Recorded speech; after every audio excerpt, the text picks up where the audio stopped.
Saudações a todos vocês, começando mais uma transmissão aqui pelo canal do Conte. Eu estou aqui com o Everaldo Gaspar Lopes de Andrade, figura fantástica. Vocês vão conhecer, professor da pós-graduação da Universidade Federal de Pernambuco, vai contar a história dele para a gente aqui. Tem um artigo publicado no livro Relações Indecentes.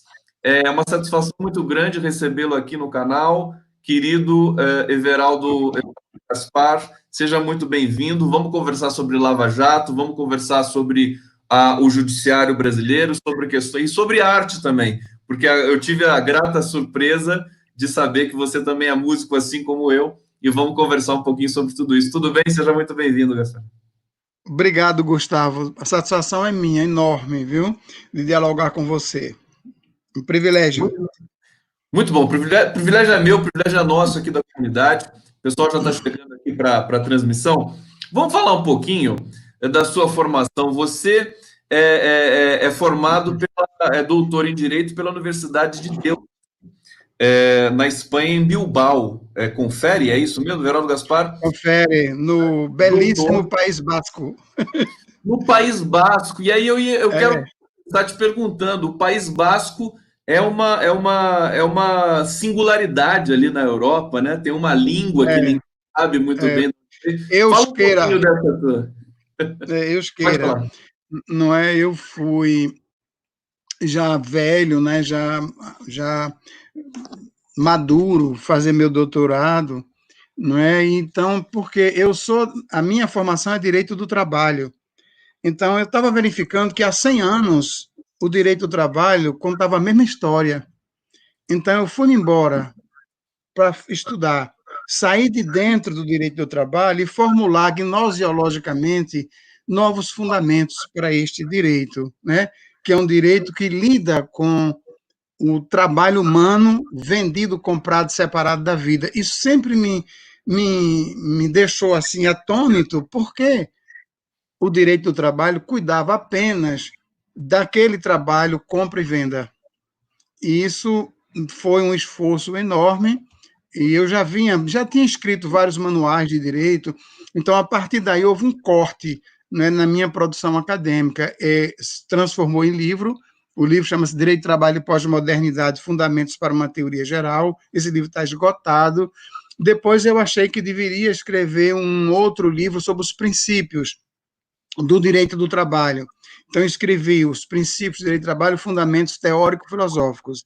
E, por fim, o último, que é esse, que é o único que está ainda não foi esgotado, chama-se O Direito do Trabalho na Filosofia e na Teoria Social Crítica.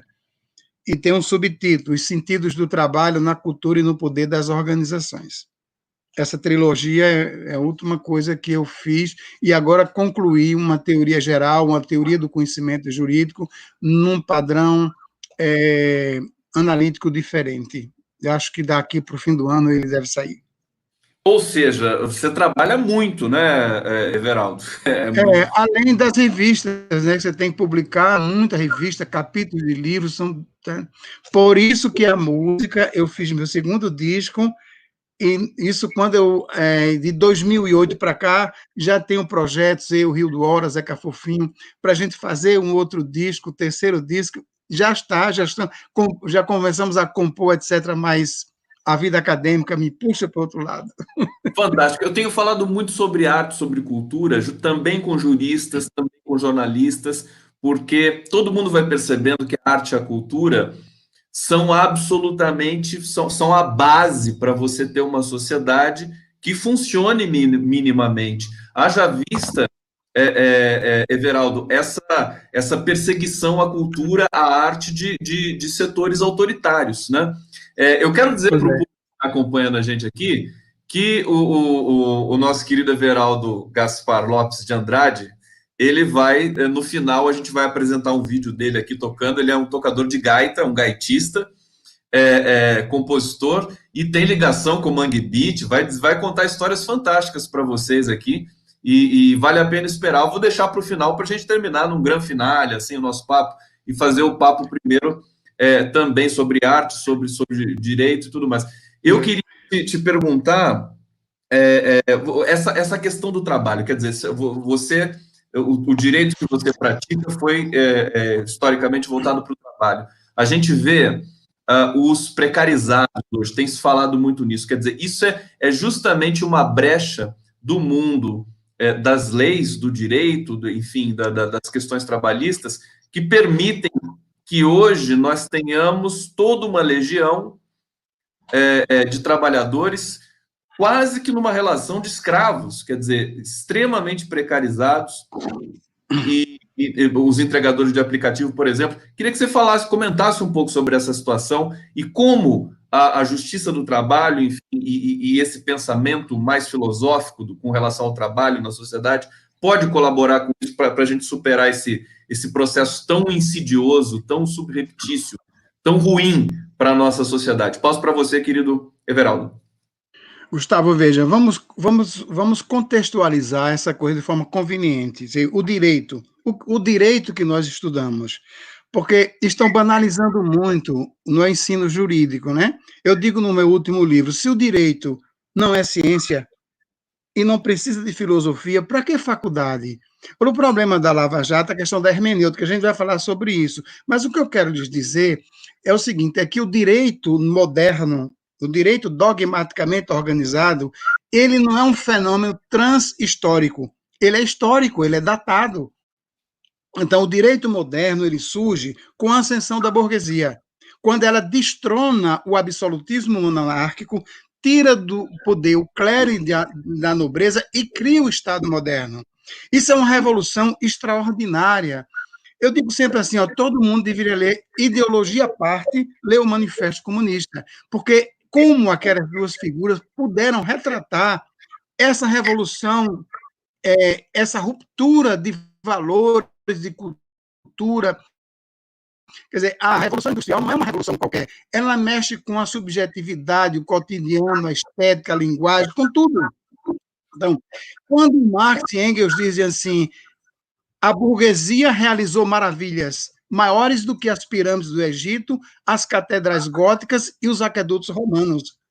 Eles disseram também, a burguesia não pode viver sem revolucionar permanentemente os instrumentos de produção e, por meio dele, as relações de produção e todas as relações sociais. A gente fala muito em globalização, etc., mas eles olharam para a história da humanidade e disseram assim, em que século passado se pôde verificar uma revolução desta magnitude? Então, instauram-se no poder, sem título nobiliárquico, o novo rico se instaura no poder, cria o Estado moderno e o direito moderno. Então, a burguesia não veio para ser hegemônica num país, numa região. Ela veio para ser hegemônica no mundo. Daí a beleza do manifesto. Porque não tinha esse instrumento que nós estamos aqui. Para terminar dizendo, operários de todo o mundo univos. Cria-se um direito a partir desse fenômeno extraordinário que foi a ascensão da burguesia. Agora, a burguesia não se veio para ser hegemônica no mundo, ela precisava instituir, não é, um modo específico de produção, modo de produção capitalista, e subordinar a força do trabalho ao capital. Isso do ponto de vista da universalidade. Por isso que todos os grandes pensadores, Gustavo, que lidaram com a crítica filosófica da modernidade, disseram as coisas mais ou menos parecidas. Há uma confluência do pensamento marxista, pós-estruturalistas, ou como Michel Foucault gosta de chamar, anti-estruturalista e pós-moderno. A crítica pesada a um modelo de sociedade centrado na subordinação da força do trabalho ao capital. Ora, houve lutas, e muitas lutas, para que a classe trabalhadora conquistasse. Isso não foi uma coisa dada pelo Estado, que a burguesia não dá. A burguesia não abre mão de privilégios por sentimento de fraternidade e amor ao próximo, só abre na luta. Tanto é que o Estado liberal ingressou no século XX, experimentou 2 guerras mundiais, a Grande Depressão, o surgimento do nazifascismo e o socialismo real. Eu estou falando de 17. Quer dizer, quando Marx dizia assim, olha, tem que criar um partido e tomar o poder. Eu estou falando concretamente que esse poder foi tomado e se espalhou. Não foi por acaso que os direitos e as conquistas que surgiram depois de 40 surgiram em meio às lutas sociais e em meio a um contraponto que era o socialismo real. Tanto é verdade, Gustavo, que depois disso durou um pouco, né? Uma sociedade de tempo previsível. Ela foi se desmoronando em 70, né, com os arranjos do Papa João Paulo II, com Gorbachev, com as grandes potências, desmantelaram, quebraram o paradigma, quebraram o muro, chamado Muro de Berlim, e hoje o ultraliberalismo global, que espalha miséria e patologias por todo o planeta, cria uma forma agressiva e destemperada de acumulação de renda e de riquezas, e sem o contraponto e sem as lutas que nós precisamos reconstituir, as lutas emancipatórias e contra-hegemônicas. É nesse cenário que surge a terceirização, surge a flexibilização. Por isso que meus alunos têm que estudar, dialogar com outras teorias sociais, porque entrando por dentro do direito do trabalho, eles não vão compreender que, desde Adam Smith, passando pela administração científica, chegando ao onismo, toyotismo, há um outro lado da história, que é a teoria organizacional crítica, que vai mostrar por dentro ou no interior das organizações os sofrimentos, as mortes lentas no trabalho, os rituais do sofrimento. Chegamos a um ponto, para resumir tudo isso, Gustavo, que agora já não é dentro das fábricas, eles estão construindo ideologicamente um sujeito neoliberal. Ele capaz, ele único responsável pelo seu destino, pelos seus fracassos. Isso está num livro magnífico de um grande amigo, Ricardo Antunes, O Privilégio da Servidão. Está num filme também impactante de Marcelo Gomes, Estou me aguardando para quando o carnaval chegar. Então, vejam, convive com o desemprego estrutural que não tem volta, todas essas formas desumanas e cruéis de relações de trabalho. Então, o que fazer? Esse tem sido a minha vida acadêmica, e os meus alunos estão produzindo livros, coisas maravilhosas, como ampliar esse cânone protetivo. A gente faz isso por meio da teoria crítica, seja ela marxiana, seja ela Foucaultiana, e por aí vai, e no sentido de ampliar esse universo de proteção. Agora, sabendo sempre que nada surge a não ser por meio da luta.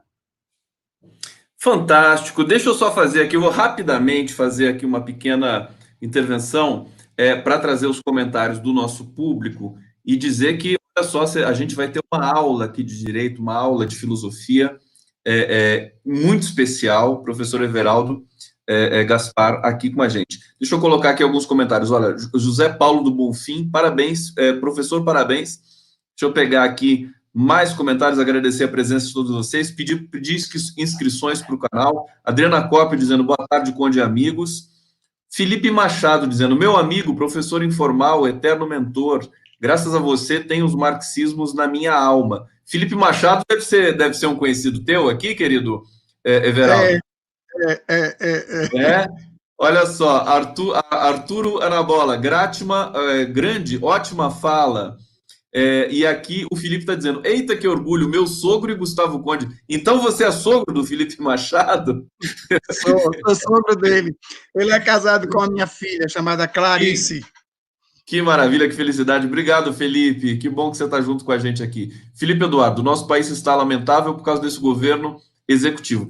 Daqui a pouco eu vou para outra rodada. Basicamente, deixa eu voltar para a tua fala. A gente já vai falar do artigo, já vai falar da Lava Jato, mas eu ainda quero explorar um pouco mais esse teu preâmbulo, que é tão importante para todos nós aqui entendermos o que acontece no mundo do direito. A rigor, eu identifico na tua fala que o mundo do direito tem uma espécie de atraso com relação, isso é um pouco compreensível, não? Com as mudanças sociais. Ele corre atrás, digamos, desse processo. Para atualizar o conjunto de leis e de seguranças que podem dar algum tipo de direcionamento para uma sociedade. Você falou do Gorbachev, desse esse processo pós-anos 70, e eu me lembrei, uma coisa que o Chomsky falou quando esteve no Brasil, Everaldo, é que no pós-Segunda Guerra, quando foi criada a ONU, naquele momento, foram constituídas bases para que o mundo realmente pensasse no ser humano, pelo menos um pouco, né? O mundo ocidental capitalista. E talvez seja isso que tenha se perdido a partir do momento aí de um recrudescimento, de um reforço do neoliberalismo a partir dos anos 70. Contextualiza mais um pouco para a gente esse processo, porque eu diria para você assim, perguntaria provocando, né? O direito é pequeno burguês? Passo para você. O direito moderno ele foi criado para estar a serviço das classes dominantes, a gente não tem nenhuma dúvida. Agora, quando a gente olha, por exemplo, o próprio Marx, no primeiro volume do Capital, ele diz, olha, se não fossem as greves, não teria havido a limitação da jornada, embora ele era muito astuto do ponto de vista positivo, de ver assim, limitar a jornada, mas intensificar a jornada de trabalho. Mas a luta continuou. Entende? Agora, o que é que acontece? Que no campo marxista isso é muito difícil, mas a gente não pode, Mesaros e outros grandes mestres do marxismo, eles costumam dizer o seguinte, a luta, embora o direito seja o direito burguês, a luta provocou frestas, né? Dentro desse arcabouço, do próprio arcabouço normativo. O grande problema que eu acho ainda, Gustavo, é uma questão importante para o direito, que é a hermenêutica. Eu tenho um direito, quer dizer, com sistema e subsistemas jurídicos. Eu tenho que, no momento que vai para os operadores, saindo da teoria, eu vou para onde? Vou para o juiz, para o advogado e para o membro do Ministério Público, para os professores, enfim, interpretar e aplicar a norma. Então, o que é que eu vejo de saída? Isso, olhando, não posso perder assim, porque não dá tempo de falar de teoria tradicional e de teoria crítica. Mas vejam bem, quando eu digo assim, interpretar uma norma, eu estou já introduzindo uma questão política. Por quê? Porque não existe neutralidade no mundo da vida, no mundo da arte, nem no mundo da ciência, em nada. Então, quando eu digo o direito, olha, eu vou contar uma história, que eu estou com esse livro aqui, ó, Doutor Romeu, deixa eu ver se ele aparece. Esse homem escreveu um livro falando da luta operária em Pernambuco dos camponeses. Houve a greve de Lula no ABC Paulista e houve a greve dos camponeses em Pernambuco. Em 1979, 200 mil operários paralisaram a atividade, foram capazes de, por conta da sua força coletiva, de constituir uma convenção coletiva. Daí por diante não houve mais. 80, 81, 82, o Tribunal do Trabalho, que tinha juiz classista nessa época, né? E também na época a lei de greve era a lei de Castelo Branco. Veja o que diz Romeu da Fonte. Convenção coletiva de 79, lastro sólido para as sentenças normativas fantásticas que consolidaram e ampliaram a cada ano as conquistas dos trabalhadores da palha da cana, graças à lucidez e à responsabilidade social do Tribunal do Trabalho da Sexta Região e ao Ministério Público do Trabalho, Gaspar, o grande maestro da orquestra. Então, pergunto, por que aqui em 79 para 80, o Tribunal do Trabalho da Sexta Região não dizia que a greve era abusiva, não condenava a sindicato a milhões, nem mais retornar ao trabalho, e isso com a lei de greve de Castelo Branco. E por que aqui hoje, com a lei sincronizada com a Organização Internacional do Trabalho, ele manda, normalmente, condena a voltar ao trabalho, condena a pagar multa, etc. Veja, houve um retrocesso hermenêutico extraordinário. Quando você vai para a lei Temer, da flexibilização da jornada de trabalho, e as leis os comandos de Jair Bolsonaro, o intérprete não pode ficar na quinquilharia de ver um ou outro artigo. Eu tenho que ver o direito do trabalho. Como é que ele funciona filosoficamente? Teoreticamente, o direito do trabalho surgiu para reger relações ontologicamente desiguais, assimétrica, empregado e empregador. Um admite, assalaria, dirige, mantém o poder disciplinar, o poder de comando. o outro fica jurídica, econômica e psicologicamente subordinado ao outro. Então, este direito possui um princípio, não foi o que eu escrevi, mas o princípio clássico, princípio da proteção, com seus caracteres de renunciabilidade, indisponibilidade, ordem pública, aos princípios constitucionais fundamentais, às regras da Organização Internacional do Trabalho, recepcionadas pelo Brasil. Então, qualquer norma que viole esse conjunto teórico do direito do trabalho não pode ser admitida. Isso serve para o direito do trabalho e serve para a Lava Jato, a questão do direito penal, que é muito próximo do direito do trabalho, né? Que ele foi criado dentro do sistema jurídico, que a pessoa, o sujeito de direito, foi feito e forjado para entrar, para estar dentro de um sistema de circulação de mercadorias. É para isso que servem as prisões. Perfeitamente. Eu fiquei esperando a sua pausa, porque às vezes você faz uma pausa retórica. É sensacional, realmente muito envolvente o teu discurso aqui, as tuas explicações. Vamos avançar um pouco. Eu vou passar aqui, mais uma vez, para o bate-papo. Tem uma pergunta aqui para o professor, mas antes eu vou ler alguns comentários que estão aqui. A Luísa Lula da Silva está dizendo: Thatcher, a pedagogia do capital transforma as pessoas e as instituições em predadores de si mesmo. Não adianta reformar o capital, pois ele é irreformável. Temos de superá-lo se quisermos sobreviver. Nara Jucá está dizendo: o judiciário foi tomado por conservadores liberais. Aqui, Maria José Medeiros: o Brasil é sempre abusivo com os pobres. É muito bacana a gente ter o feedback, o público dizendo na hora aqui o que está sentindo do nosso papo, Everaldo. Fernando Antônio de Carvalho Dantas: maravilha, querido amigo.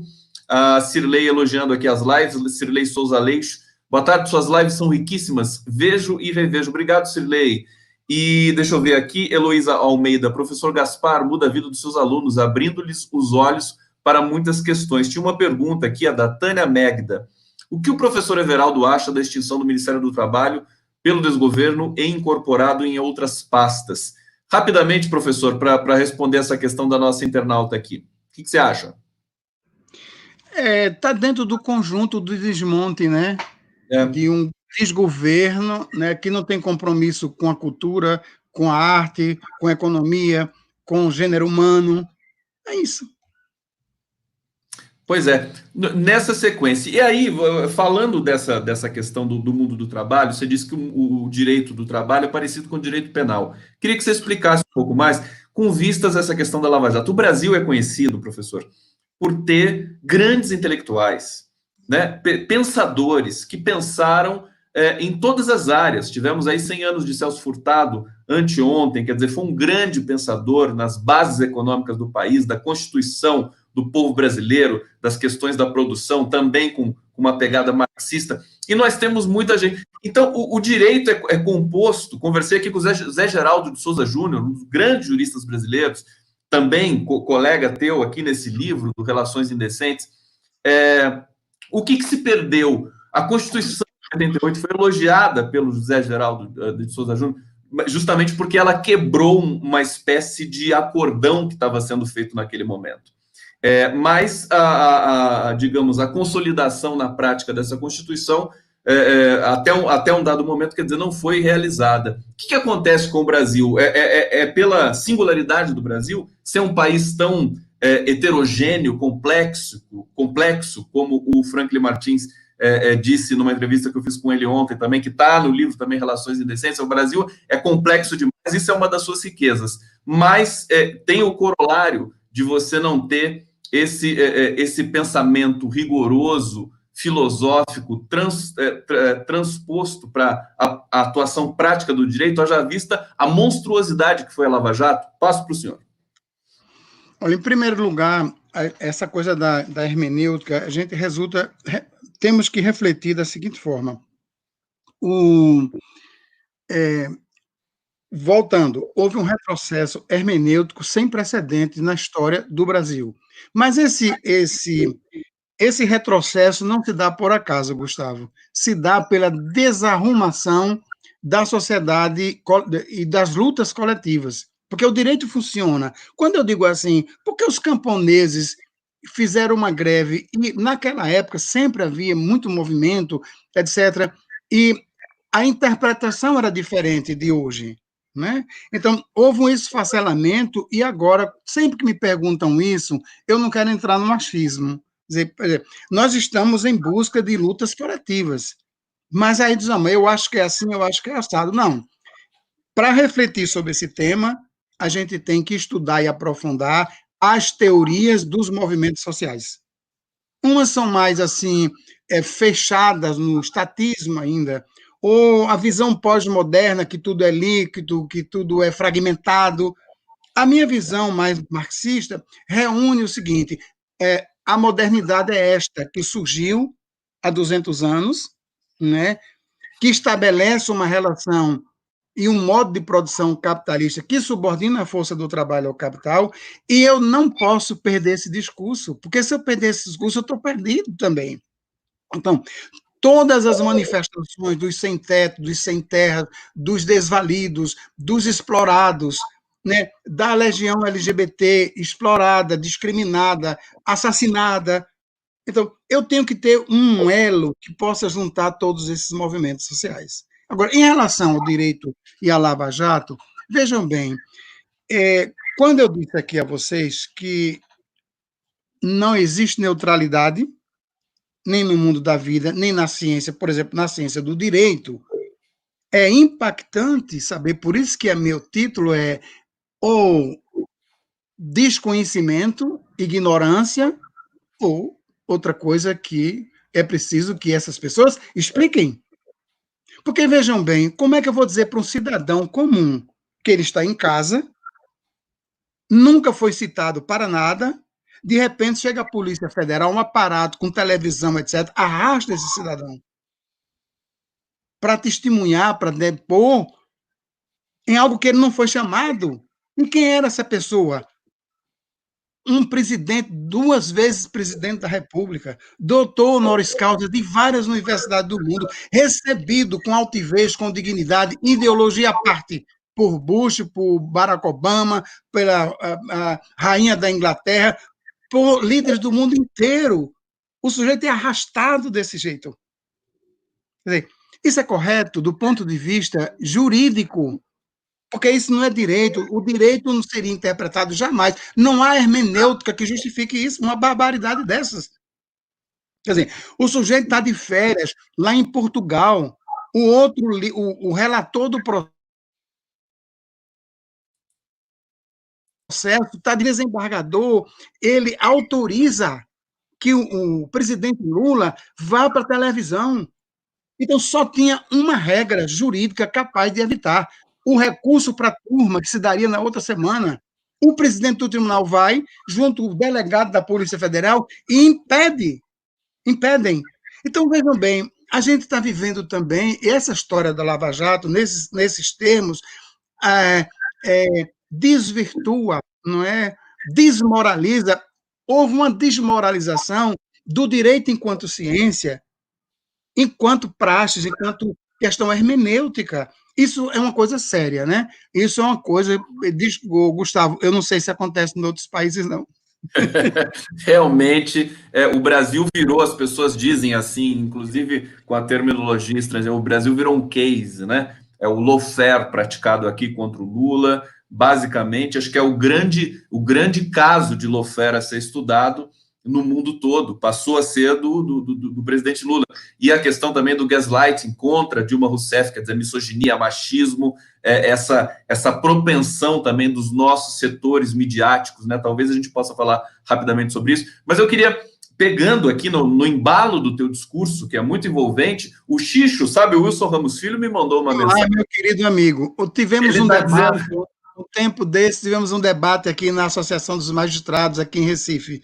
Manda um beijo, um abraço carinhoso para ele. Mandar um beijo pro Xixo, ele está assistindo a gente aqui, mas ele está dizendo aqui para mim no WhatsApp, né? Teu entrevistado de hoje é músico talentoso. Peça para ele tocar algo. Deixa eu te perguntar, o Everaldo, a gaita tá aí perto? Tem uma gaita aí? Tá por aqui, peço minha neta para ver. Faz a gaita chegar por aí, porque daí a gente pode, inclusive, fazer ao vivo aqui alguma coisa antes de terminar nosso papo. Mas deixa eu só retomar, né, do que você estava dizendo. O fato de o Lula de ser o Lula, quer dizer, o primeiro operário que chegou à presidência de um país nas condições complexas do Brasil, um trabalhador, um torneiro mecânico, que reuniu em torno dele, em torno de si, intelectuais, bases eclesiais, sindicalistas, quer dizer, que fez um partido muito robusto, singular, que não foi destruído até hoje, né? Até hoje tentam destruir o partido e ele continua forte. Isso coloca realmente o mundo, esse mundo da prática judicial, da prática do direito no Brasil, nessa interface que você aponta realmente da questão do trabalho. Quer dizer, pegaram um trabalhador que foi presidente, mas trataram ele como um qualquer, né? Como um trabalhador, chão de fábrica, como ele, aliás, nunca nega essas origens também. O que está em jogo nesse processo todo aí? Volto para você mais uma vez, querido Everaldo. Gustavo, eu não sou antropólogo, eu nem sou psicólogo, mas eu acho que, diante da história das elites, quem estuda a história brasileira, né, fica assim, claro que todo esse massacre, esse drama vivido por ele, quando eu digo ele, pode ser qualquer um, mas eu estou dizendo, Lula sofreu isso, talvez, eu não sou antropólogo, não posso falar isso com tanta firmeza, mas por ser nordestino e ser um retirante. Dificilmente alguém de uma elite brasileira seria tão discriminado, tão massacrado como ser humano, como esse homem foi. Eu não sei onde ele vai buscar tanta força. Impressionante. Ele diz que é a culpa da mãe dele, né? A dona Lindu, dizendo para ele teimar, né? Agora, alguém que aguenta 580 dias de uma prisão notadamente política e violenta, e com aquele cinturão de amor que se formou no entorno dele, a vigília e todas as manifestações no mundo todo, né? É realmente alguém que é diferente. Eles não conseguiram ainda apagar o Lula, né, Everaldo? Eles estão tentando, estão invisibilizando. A Globo não dá o Lula, os jornais não repercutem o que ele diz, e ele continua lá firme e forte. Passo para você mais uma vez. Como é que pode, veja bem, como é que pode discutir política no Brasil, discutir a sucessão sem ouvir Lula? É impossível, porque ele é um líder nacional de impacto internacional sem precedentes. E não é privilegiar nem trazer a coisa do um tema de dramatização. Não é? Eu acho que sentar os grandes líderes brasileiros para discutir o problema do país, para discutir sucessão, para discutir política, é impossível. Isso é digamos assim, uma insensatez. Perfeitamente. Eu quero dizer aqui, o público, eu vou passar para mais uma rodada aqui do bate-papo. Estamos ao vivo pelo canal do Conde, no Facebook, no Twitter e também no Facebook do Instituto de Defesa da Classe Trabalhadora, que é o Declatra, do nosso, enfim, querido Wilson Ramos Filho, com todo um coletivo ali de advogados e juristas também compondo o Instituto, que é maravilhoso. Eu quero saudar todo mundo que está assistindo a gente pelo YouTube do Declatra, pelo YouTube do canal do Conde e pelas redes sociais. Olha só, deixa eu trazer aqui mais mensagens. Felipe Machado, pegam leve demais com a elite paulistana. Aqui, Catarina Dejá, grande Gasparotto. Olha só o Wilson Ramos Filho aqui, ó. Aprendi sempre com esse grande teórico do direito. Que bacana aqui a mensagem do Xixo. A Clara Aragão de Andrade, tô indo levar a gaita. Acho que chegou. A gente está entre amigos aqui, por isso que é gostoso fazer as lives aqui nesse coletivo tão gostoso, que é aqui da comunidade do Conde, do Declatra, e também das redes sociais. Deixa eu ver se tem mais alguma aqui. Alguma pergunta? Olha só, questão, Cassandra Capranica. Professor, análise intelectual ótima, mas o que mais o povo pode fazer além de ser a ingovernável resistência? Professor, fica à vontade para responder a Cassandra. Cassandra, veja bem, o direito do trabalho, ele surge da luta operária. Ele surge das entranhas convulsionadas das relações sociais. Não há mudança paradigmática para nenhuma sociedade, a não ser através da luta. É evidente que a gente tem que reconstituir essa luta. Como eu sou músico, eu vou contar uma história a vocês. Da antropologia, trazendo isso para a antropologia cultural. A minha geração dizia assim, olha, o capitalismo é nômade e nós somos sedentários. Por que somos sedentários? Porque estamos absorvendo da CNN, da televisão, etc., todos esses valores. Aí eu me lembrei de uma música linda de Caetano Veloso e Gilberto Gil, num disco também impactante, que é o Tropicália, e a música é Panis et Circenses. Eu quis cantar uma canção iluminada de sol, soltei os panos sobre os vastos murais, soltei os tigres e os leões nos quintais, mas as pessoas da sala de jantar são ocupadas em nascer e morrer. Qual é a minha visão desta música? É que não adianta saltar tigres e leões nos quintais, porque as pessoas da sala de jantar são ocupadas com a novela das 8. Então, hoje, nós estamos aqui, ó. Eu posso ser, porque isso, a sociedade, do ponto de vista da antropologia cultural, sociedade nômade e sedentária.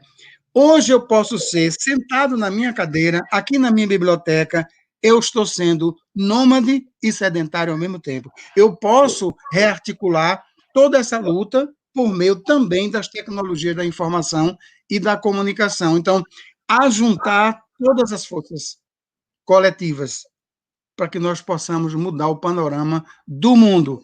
Porque, volto a dizer, burguesia não abre mão de privilégios por sentimento de fraternidade e amor ao próximo. Só abre na luta. E nós estamos aqui exatamente exercitando o nosso papel de cidadão, né? Lutando por uma causa, é a causa da humanidade. Eles estão destruindo, minha gente, eles estão destruindo a Amazônia, é um patrimônio da humanidade. Eles desmatam e matam, assassinam. E vejam como a gente está tão desarticulado, são os bancos, são as grandes corporações, os bancos estão dizendo, parem com isso. A que ponto nós chegamos? De irracionalidade, de esquizofrenia, de doença. E só aparece símbolo fálico, arma, nas mãos. Só apologia, enfim, traz toda essa memória da ditadura militar, a questão da tortura. Eu tenho dito aqui nas minhas lives o pensamento da Márcia Tiburi, filósofa que está na França, dizendo que o Bolsonaro é uma espécie de ubu-rei, né? Que através do grotesco ele acaba se estabelecendo e assustando. As pessoas estão assustadas, viu, Everaldo? Você deve ter esse feedback também. O que fazer? Ontem o Franklin Martins dizia isso. Ele dizia: parece que a oposição está olhando para o teto. Ninguém está entendendo nada que está acontecendo com o Brasil. Quer dizer, a Amazônia está concretamente, pela primeira vez, acho que na história, devidamente ameaçada. Garimpeiros clandestinos que são estimulados pelo governo. O governo, o Bolsonaro, atrapalha o IBAMA, a fiscalização do IBAMA, a fiscalização da FUNAI.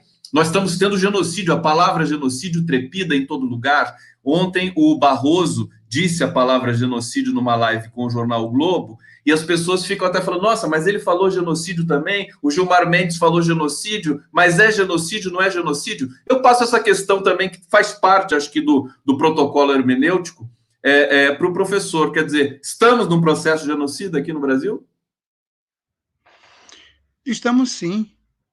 Quer dizer, numa concepção genocida diferente, né? Nós não estamos falando da Segunda Guerra Mundial, aqueles problemas, mas quando você destrói, né, toda uma comunidade, né, impunemente, eles fizeram uma noite do fogo.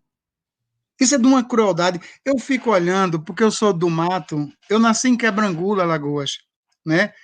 Quando eu fiz a música para Graciliano Ramos, eu fiz uma música e deu o título assim: havia em Quibongolá um vaso de louça vidrada, cheio de pitombas, escondida atrás da porta. Fiz uma música para Manuel Fiel Filho, que morreu, foi assassinado com Ezog. A música chama-se Manuel era fiel e filho da liberdade. Quando a gente vê esse descompromisso com a vida humana, com o gênero humano, é nesse sentido que a banalização da vida humana se torna, ingressa nesse conceito de genocídio. Mas é preciso, Gustavo, eu estava vendo aqui, peguei por acaso aqui na minha mesa, cheia de livro, e vi aqui um texto de Lavoura Arcaica, de Raduan Assar, para a gente Querido se... amigo Raduan Assar, que Pois maravilha. é. Aí ele diz aqui, ó, e fica também mais pobre o pobre que aplaude o rico, o pequeno que aplaude o grande, mais baixo o baixo que aplaude o alto, e assim por diante. Imaturo ou não, não reconheço mais os valores que me esmagam. Acho um triste faz de conta viver na pele de terceiros. E nem entendo como se vê nobreza no arremedo dos desprovidos. A vítima ruidosa que aprova seu opressor se faz duas vezes prisioneira, a menos que faça essa pantomima atirada por seu próprio cinismo. A gente não tem que ter esperança? Tem. Eu não posso perder essa esperança na Eu vou construção. passar esse programa para o Raduan Assar. Raduan Assar, você sabe, é muito meu amigo, Não queridíssimo. sabia. Coisa Eu vou linda o texto. passar para ele imediatamente, ele vai ficar super orgulhoso e vai ser muito bacana, viu, Raduan, querido? Um beijo para você. Olha só, já que você tocou, acho que a questão da arte é importante, e essas composições que você fez uma composição para o Graciliano Ramos, Everaldo. Vamos falar um pouquinho desse teu trabalho artístico, então. Quero que você apresente para a gente aqui como é que é. Você falou que, inclusive, teu filho aí tocava com o pessoal do Mangue Beat. Como é que é essa história? Conta para a gente e depois você vai tocar aqui para a gente também. Meu filho começou no conservatório, ele é um multi-instrumentista, instrumentos de corda. Depois ele montou uma banda chamada Songo, foi para a França, que trazia uma música latina muito bonita. Enfim, e depois eu comecei a conviver com todos esses meninos, com Silvério, com Ciba, Jorge do Peixe, Karina, Isaá, esse grupo todo de música frequentando minha casa. Gravei, até botei no Face, que saiu agora há pouco, uma música num disco lindo de ska chamado Variante, que eles fizeram, etc. E um dia eles disseram, a gente vai gravar, meu pai, a gente vai gravar. Gravaram um disco com esse povo todo, Gilcinho, Baiano, não vou citar nome, não esqueci. Então, o Jornal do Brasil, Tarek de Souza, disse maravilhas sobre o meu disco. E aqui também, Zé Teles, todos os críticos, Renato Hélio, todos os críticos daqui, Alagoas publicou um jornal, uma página inteira sobre esse disco. O título é assim, Gustavo, Versos, Vialejos e Quebranguladas. Vialejo, porque é assim que no interior, lá em Quebrangulo, chama-se o rialejo, a gaita de boca, vialejo, como o Matuto chama. Então fiz e saí levantando as coisas do meu imaginário de infância, né? Então, para Graciliano Ramos, quando eu digo assim, havia em Quibonglola é quebrangulo no idioma mongolês, um dos fundadores da cidade. Havia em Quibonglola, aí já vem, aspas, o vaso de louça vidrada, cheio de pitombas, escondido atrás da porta. Fiz uma música bem alegre para Graciliano, porque ele não gostava muito de música, né? E fiz uma para Garrincha, porque Garrincha saiu de lá, das entranhas de Quebrangulo, a família dos índios, ele era índio funiô, saiu de Quebrangulo por conta, e tem aí, a música que eu fiz para Garrincha, era assim, expulsos de Laiefá é Quebrangulo no idioma dos índios funiões. Os funiões se vingaram, mandaram chamar Mané Garrincha. Você viu que eu coloquei aqui? Puxa vida, professor. Peraí, eu coloquei a imagem aqui, versos vialejos e quebranguladas, para o pessoal ver o disco. E Uma como eu. capa linda, abrindo parênteses, uma capa linda de Ricardo Gouveia de Melo e Jason, que fizeram a fotografia e a capa. O segundo disco, eles também fizeram essa mesma, a arte deles. Lindíssimo. Eu vi que você se emocionou aí. Eu fico tão concentrado Foi. aqui na transmissão, porque às vezes eu perco algumas cifras aí das reações dos entrevistados, mas agora eu estou emocionado junto com você, querido. Quer dizer, toda essa tua esse mergulho que você tem, essa faceta da composição, da ligação com o Brasil, com a questão também do trabalho, da filosofia, tudo forma, quer dizer, daí que vem a importância da cultura para um povo, né? Que é a dimensão, acho que é a dimensão mais poderosa, e por isso que o fascismo não suporta a cultura e a arte. Devolvo para você, que daqui a pouco eu vou para o bate-papo mais uma vez aqui, que o pessoal já está emocionado aqui também com a sua fala, querido professor. E aí? Tinha um jurista alemão, Rodolfo von Ehre, que escreveu um livro, A Luta pelo Direito. Ele dizia que o direito é ciência e arte. E como arte não tem outro inimigo a vencer senão seu próprio passado. Tem essa coisa minha, porque eu posso, mas Gaspar, você toca como se fosse em oito baixo, tem uma música. Lógico que a minha música está centrada na cultura nordestina, né? Quando você diz cultura nordestina, você vai para o cantador de viola. Gustavo, eu nunca vi nada igual, nada parecido. Nenhuma poética igual à poética nordestina. Ao ponto de Manuel Bandeira, em 48, quando ele foi para o Teatro Santa Isabel assistir, ver os poetas cantadores fazerem poesia de improviso, e mais de 50 formas de fazer poesia, de cantar. Ele fez um poema, está no livro Estrela da Vida Inteira. Caíam rimas dos céus, saltavam rimas do chão. Saí dali convencido que não sou poeta, não. Que poeta é quem inventa em boa improvisação, como faz Dima Batista e Otacílio, meu irmão, seu irmão. Então, veja, toda a minha cultura é essa, vem dos rojões de Jacques do Pandeiro, de Luiz Gonzaga, mas eu sou de uma geração que ouvia Ravi Shankar, Astor Piazzolla, a Bossa Nova, a Tropicália, os Beatles. Então, eu não posso ser, até escrever uma coisa assim, Gaspar, nem forró, nem armorial, porque eu também não sou armorial, entendeu? Eu não me classifico como nada, eu vou fazendo minhas coisas, entendeu? Sempre com meu filho. Meu filho é assim, Luiz Gonzaga seguiu o Januário, eu sigo Zeca Fofinha, esse grande artista brasileiro. Ele é que monta os meus shows, a gente faz tudo junto. O Zeca Fofinha é o seu filho? É meu filho. Ah, que maravilha. Olha só, eu achei aqui o Versos Vialeiros e Quebranguladas no YouTube. Eu vou colocar um trechinho aqui para a gente ouvir. Posso? Posso pôr? Pode, à vontade. Olha, tem uma música que eu gosto, acho bonita, porque é o encontro da ciranda pernambucana com os guerreiros das Alagoas.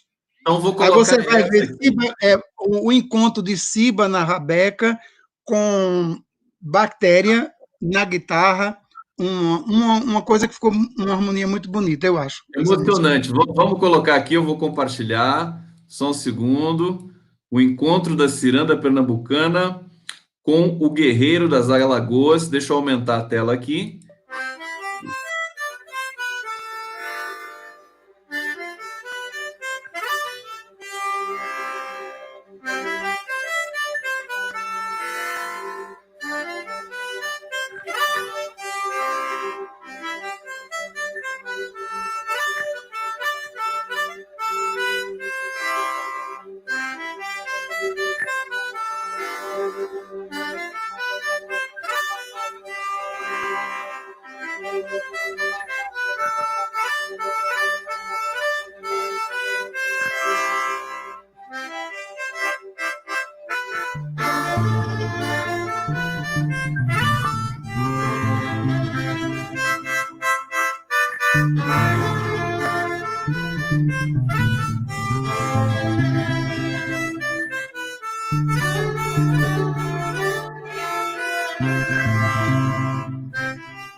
E tá sapiando isso, é?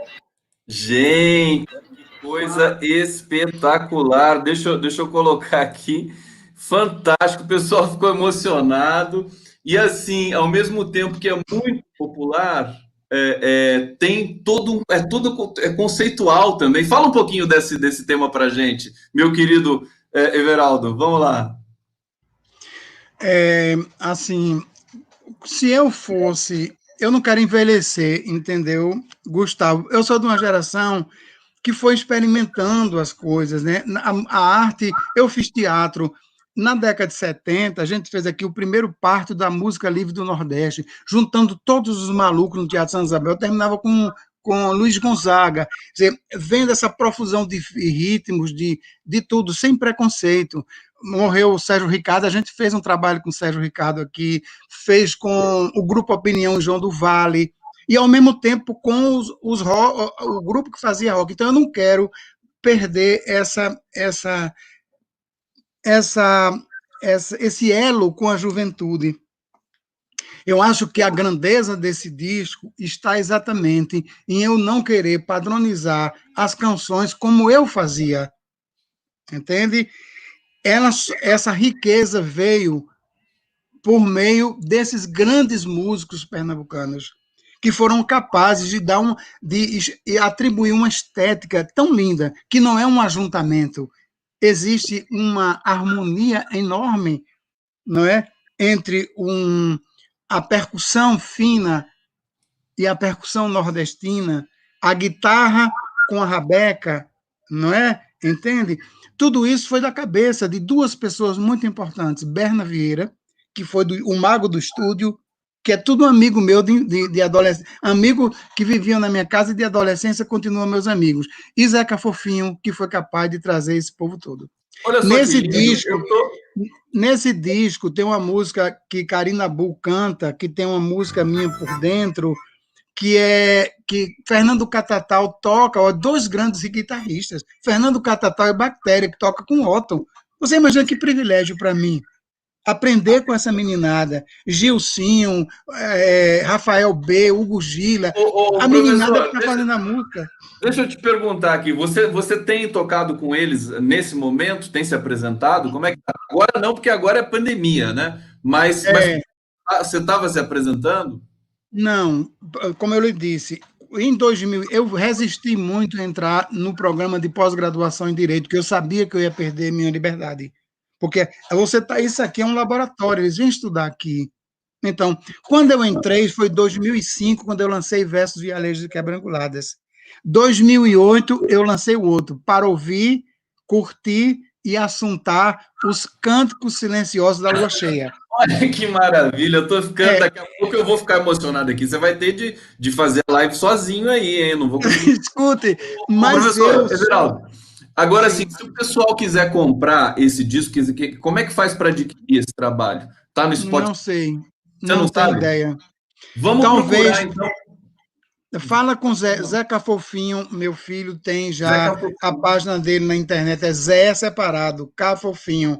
Ele cuida, agora está tentando levantar o segundo disco, porque eu deixei, a academia me fez. Agora, há 2 anos atrás, sentei com Rio do Hora, que Rio do Hora é um dos maiores gaitistas do mundo. É, gatistas Ele, do mundo. Rio do Hora é. E aí mandaram, minha produtora do primeiro disco mandou para Rildo. Eu disse, meu Deus, para quem mandou para Rildo? Eu sou um gaitista primitivo. Tiago diz que meu vialejo é como a Rabeca. A Rabeca em relação ao violino. E o meu vialejo em relação a uma gaita de tipo Rio do Hora. Aí ele mandou uma mensagem para mim, que minha música era uma expressão do povo brasileiro. Aí viramos amigos, somos irmãos, nos chamamos irmãos. Ele gravou no último disco comigo, e agora temos um projeto, não sei para quando, eu estou me aposentando esse ano, para cuidar do meu terceiro disco. Ai, que maravilha! A gente veio aqui falar da Lava Jato, falamos, né, e tudo mais, mas a gente acabou vendo esse lado maravilhoso, que eu acho que é uma dimensão que nós brasileiros estamos precisando, o mundo todo, mas sobretudo nós brasileiros, porque nós não temos só a pandemia, nós temos uma Gustavo, antes de você terminar, reserve 2 minutinhos para eu contar uma história rápida para você, antes de encerrar. Viu? Eu reservo o quanto você quiser, meu querido. Você aqui é que manda. Aliás, eu quero, além da história, eu sei que a gaita foi aí, chegou até você. Se você quiser dar uma palhinha pra gente. Deixa eu mostrar a malinha, minha malinha. Meu case é pequenininho, tá vendo? É uma malinha pequena. Tá vendo? E aqui estão elas dentro, ó. Minhas gaitinhas. Todas as gaitas aí dentro.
Palmas aqui pro Everaldo Gaspar, que coisa mais linda aí. O que é esse tema, querido? Que é? Essa música eu fiz para minha mãe.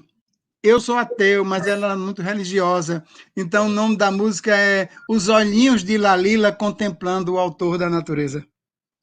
E os nomes, eu estou percebendo que os nomes das suas canções todos são longos, assim, São longos. Né? É como se eu contasse uma história. É como se eu contasse a história, né? Porque quando Tarek viu essa música chamada Expulsos de Laiefá, os Funuís se ligaram, ele foi talvez para o livro Estrela Solitária e viu que o livro abre falando de uma cidade chamada Laiefá, que é Quebrangulo, que os índios, funiões, os pais, os avós, os ancestrais de Garrincha saíram de lá expulsos, fazendeiros, foram bater em Pau Grande e onde nasceu Garrincha. Portanto, ele tem uma... Ô, Everaldo, olha o que o pessoal está comentando aqui. Grata por esses vários momentos que iluminam a alma. Silvia, obrigado. Helena Coppi, professor Gaspar só sabe que a música é de verdade, maravilhoso.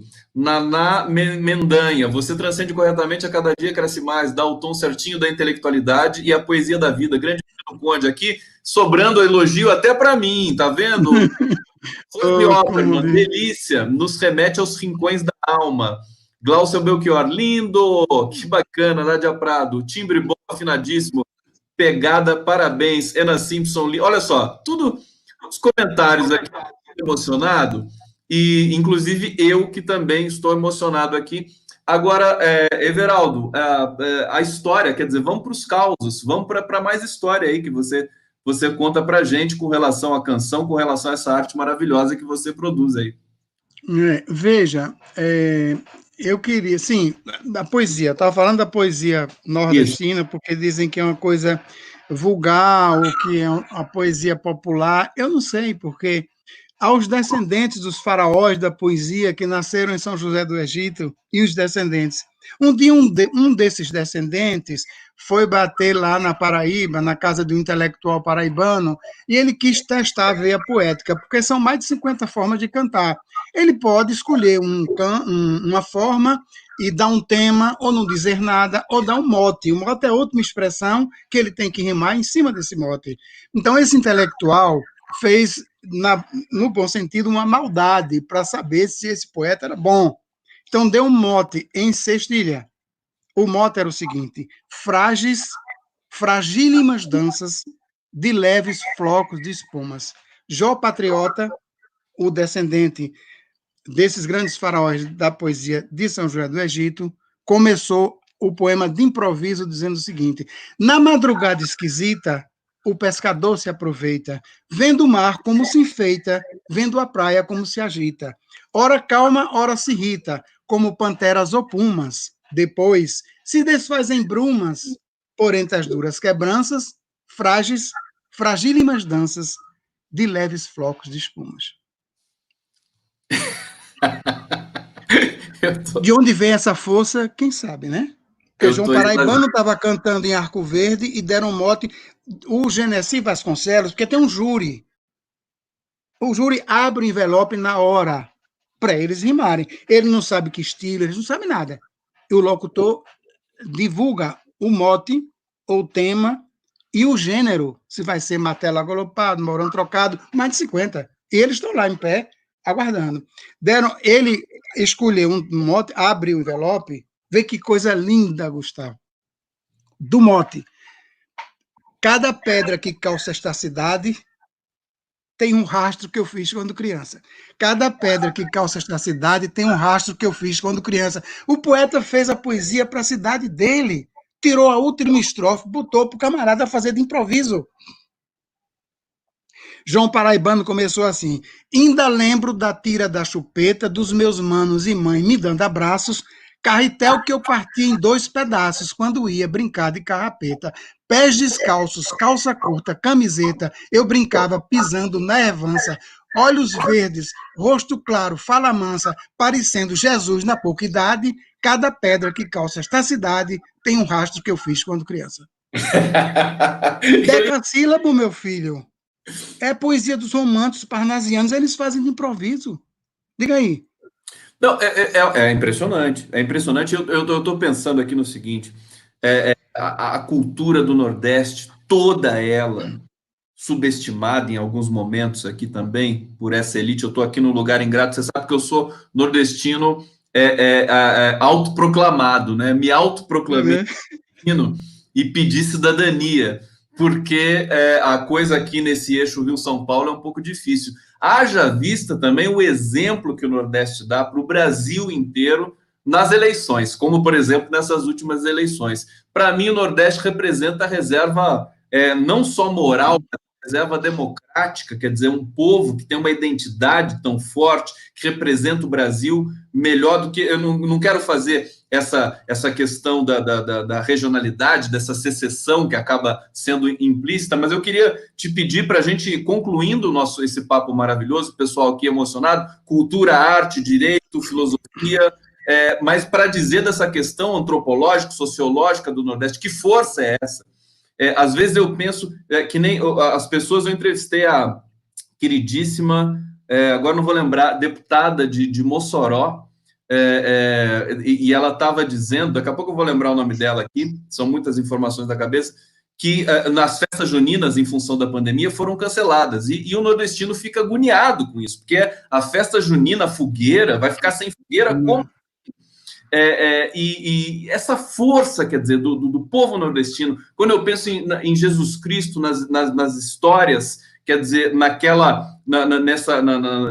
região ali de Jerusalém, que tudo parece muito Nordeste, e todas essas paixões de Cristo que são encenadas aí. Fala um pouquinho para a gente do Nordeste, da representação desse estado, dessa região para o Brasil, para a nossa história, que a gente fica aqui tão admirado. Professor. Olha, assim, primeiro, antes que eu me esqueça, quem estiver em São Paulo, quando acabar essa pandemia, tem um forró de Zeca Fofinho chamado Forró Perfumaria, que ele faz um percurso por toda esses grandes compositores da música nordestina. Porque o que impressiona mais, Gustavo, é a diversidade rítmica, né? É impressionante a diversidade rítmica, que foi a grande revolução, como Heitor Villa-Lobos dizia, que essa revolução da música surge aqui nessas entranhas, né? Essas entranhas. Porque eu não sei dizer, eu não sei, né? Por exemplo, eu nasci em Quebrangulo, onde nasceu Graciliano, mas você vê que eu gosto de falar muito, meus títulos são longos, a minha paixão literária está ali, em Codesburgo, João Guimarães Rosa, né? Quer dizer, as coisas mais compridas, entendeu? E os sertões são coisas assim, que você não sabe como surge essa explosão do relâmpago, sei lá, da seca, né? E quando chove qualquer coisa, fica tudo verde, lindo, né? É difícil, eu não sei explicar. Eu acho que é o sofrimento, né? Justamente isso que está conectado com essa questão da religiosidade também, o sofrimento, a privação, a fome, o que Lula passou. E a forma, eu estava vendo, há uns dias atrás, a minha filha me levou para um museu lindo. Quando vocês vierem para o Recife, vão ao Museu do Nordeste, do Cais do Sertão, que é lindo esse museu. E encontrei lá, estava com Mariana Teles, o pai dela morreu recentemente, um dos maiores violeiros. Põe no YouTube, Valdir Teles, que ele vai cantar muito com várias pessoas. Ele faleceu, ela está muito triste, e conheci um poeta que eu admirava muito, chamado Sebastião Dias, chamam ele de Chico Buarque da Viola. É muito interessante isso, porque tudo que você der, ele transforma num protesto. Então, ele estava numa cantoria e deram um mote, e o mote, quando é ruim, é quando o cantador se sobressai, porque o mote é ruim. Então, deram um mote da pior qualidade a Valdir Teles. E Figueiredo era o presidente da República. Para os jovens que não sabem, dizem que Figueiredo não gostava do cheiro do povo. Ele era general de cavalaria, ele gostava do cheiro do cavalo.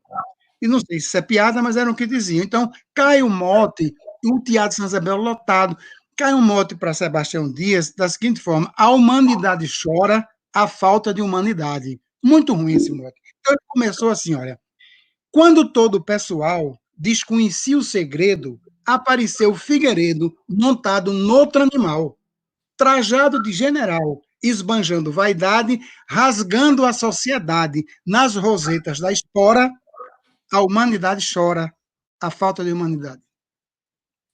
E ainda é um cordelista ainda aqui com a gente. É sensacional.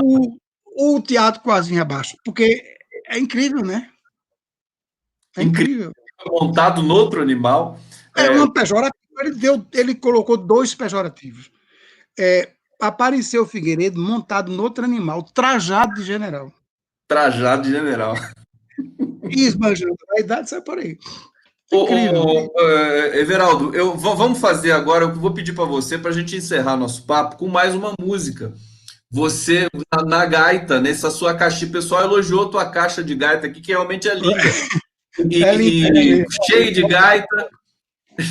Olha só a caixa do professor Everaldo Gaspar, que coisa mais linda. E para a gente encerrar o nosso papo com mais uma música aqui, fica à vontade para escolher.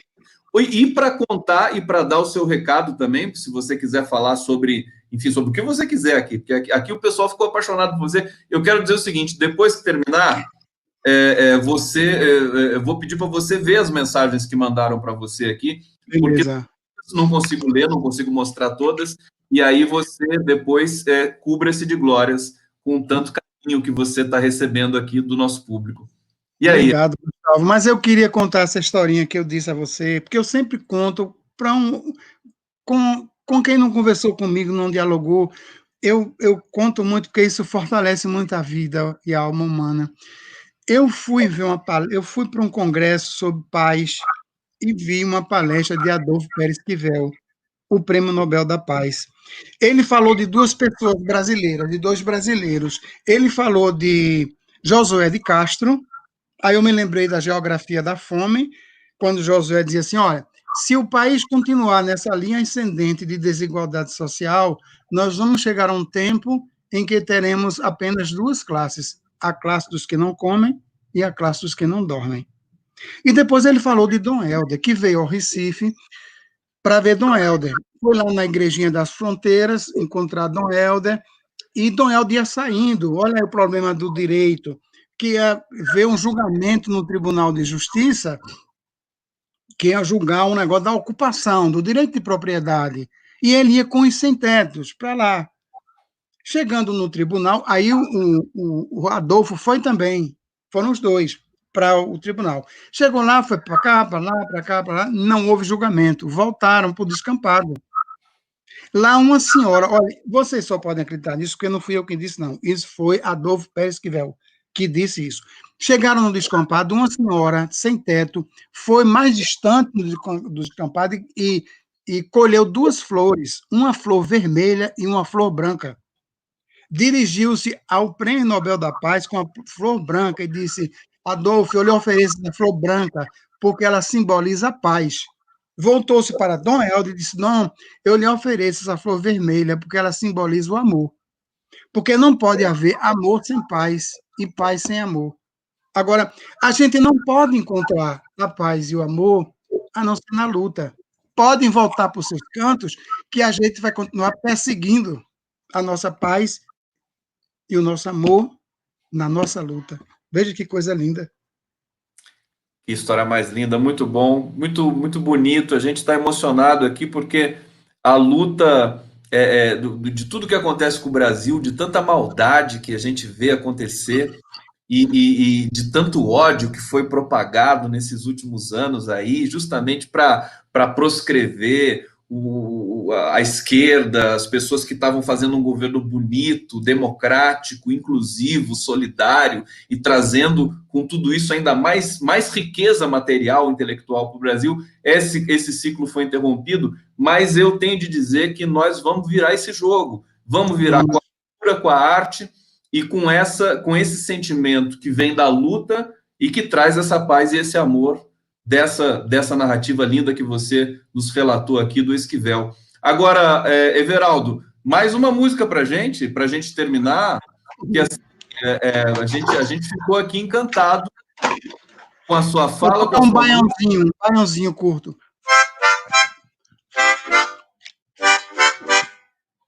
Essa gaita está desafinada. Dessa outra.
Everaldo Gaspar, obrigado, querido, pela sua presença aqui. Palmas para você. Para vocês, felicidades. Estou surpreso aqui. Eu não esperava que eu ia encontrar essa explosão de vida tão maravilhosa aí, todo esse seu conhecimento, todo mundo emocionado aqui. A gente vai ter de se encontrar de novo em breve, com toda certeza, porque o pessoal está pedindo muito aqui. Eu quero agradecer do fundo do meu coração. Estou assim, ganhei o dia, ganhei a semana, ganhei o mês.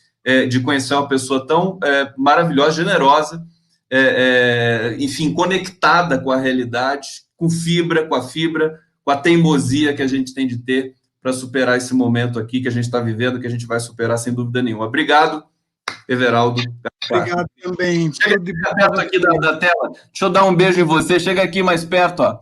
Aqui, ó. Beijo para você, Everaldo. Até a próxima. Valeu, gente. Tchau.